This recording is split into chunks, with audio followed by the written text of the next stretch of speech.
তুমি এখানে কোনো কাজে এসেছো? হ্যাঁ।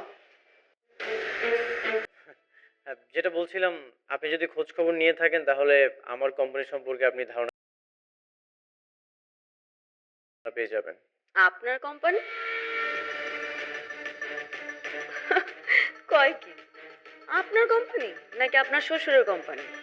আপনারা চলে যাইতে কোন?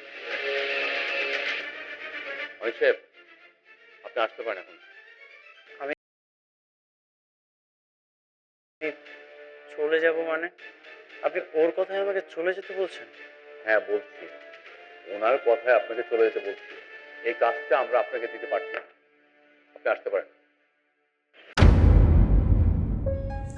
আসসালামু আলাইকুম। যেখানে শেষ হয়েছিল সব কিছু, সেখান থেকেই শুরু হচ্ছে এক নতুন জন, গরিব ঘরের রাজপুত্র। 15তম পর্ব হতে যাচ্ছে এমন এক অধ্যায় যেখানে ভালোবাসা, প্রতিশোধ আর ক্ষমতা লড়াই একসাথে বিস্ফোরিত হবে।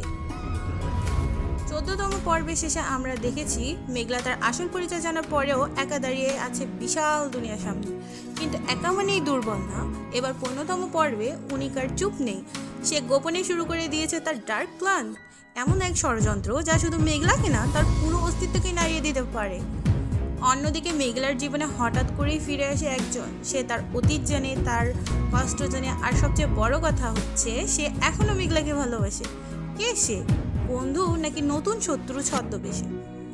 অফিসে শুরু হয় ভয়ঙ্কর খেলা। ফাইল হারিয়ে যাচ্ছে, বিশ্বাসঘাতকতা বাড়ছে, আর মেঘলার চারপাশে তৈরি হচ্ছে এক অদৃশ্য ফাঁদ।